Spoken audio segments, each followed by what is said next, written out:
तक जीवित हूँ तब तक तो मैं तेरा पीछा छोड़ने वाली नहीं हूँ।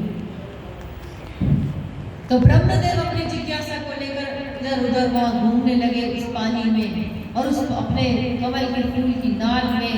वो लटक गए और धीरे धीरे उस सागर में उतर गए। जैसे ही क्षीर सागर में उतरे, गहराई में जाते चले गए और वहां पर उन्हें भगवान विष्णु शेष नाग की शैया पर योग निद्रा में उन्हें मिले।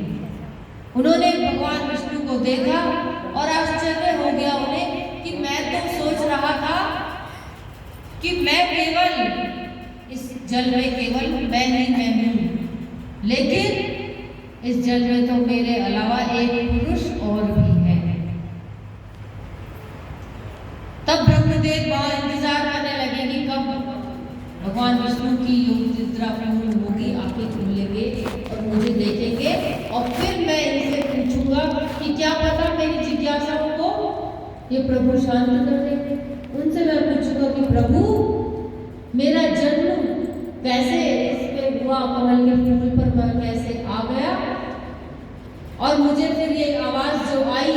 कि तप करो, सृजन करो, ये किसने मुझे कहा, किसने मुझे जन्म दिया, और अब मैं किसका तप करूं और सृजन कैसे करूं, किसका सृजन करूं।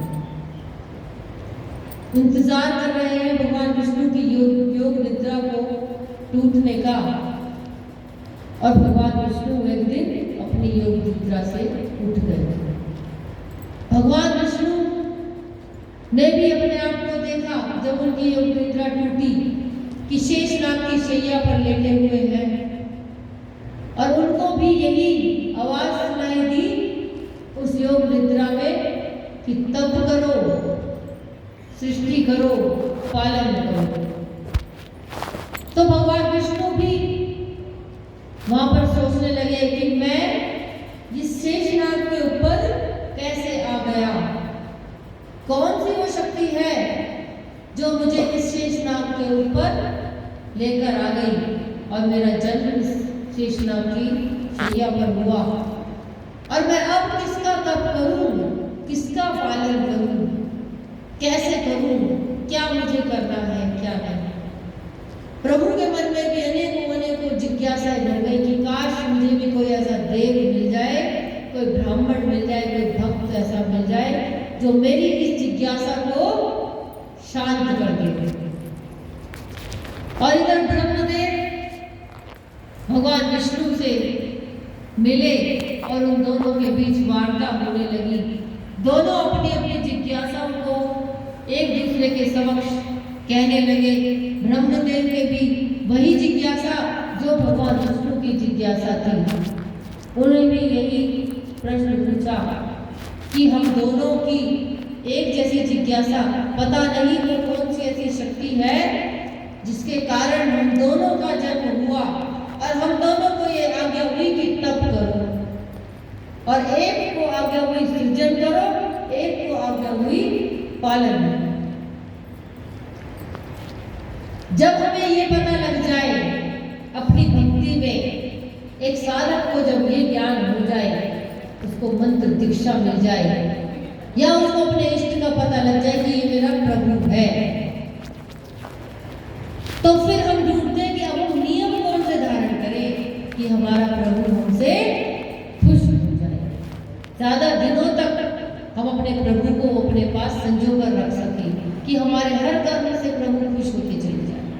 हम ऐसे कौन से नियम धारण करें, कौन सा भोग लगाए, कौन सी आरती करें। हमारे मन में विभिन्न प्रकार के सवाल उठते हैं, कैसे भगवान को खुश करें, हम कौन सा होगा।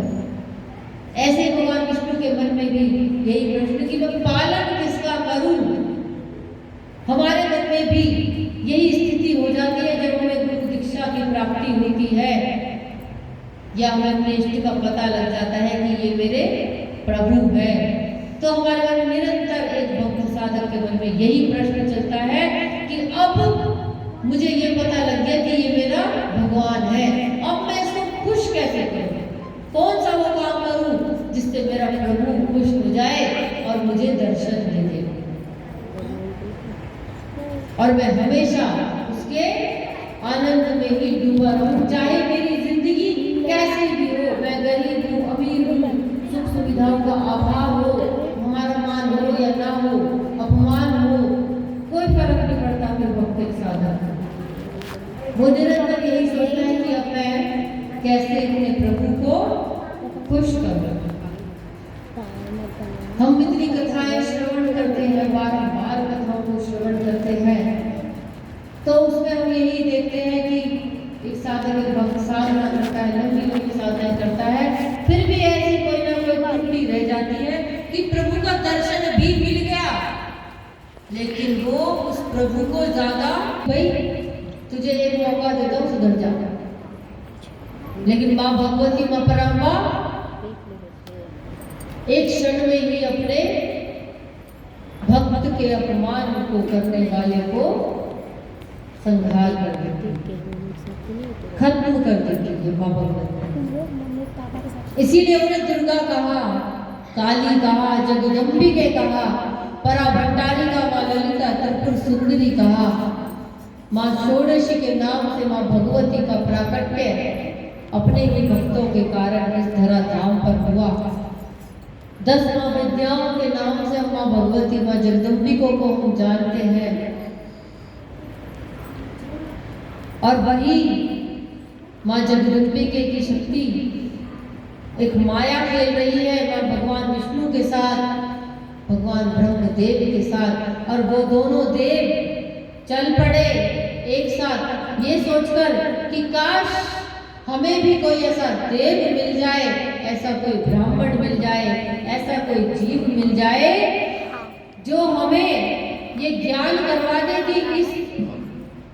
निधि को अपना लो तो तुम्हें तुम्हारे प्रभु की दर्शन प्राप्त हो जाएगा, ये पता लगेगा कि मेरा जन्म कैसे हुआ और अब मुझे क्या करना है, कैसे मुझे अपना जीवन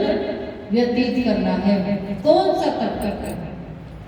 वो दोनों देव चल पड़े और चलते भगवान शंकर को समाधिस्थ देखा। बागंबरधारी भगवान शंकर विराजमान है अपने उस आसन पर और ध्यान मुद्रा में समाधिस्थ है। दोनों देव वहां पर खड़े होकर इंतजार करने लगे कि भगवान ये कौन से प्रभु हैं, इनकी आंखें कब खुलेंगी, ये हमारी ओर देखें और हमारे सभी जिज्ञासाओं को शांत करें। कुछ समय बीता और प्रभु शंकर ने अपनी आंखें खोली, उनकी समाधि टूटी और प्रभु ने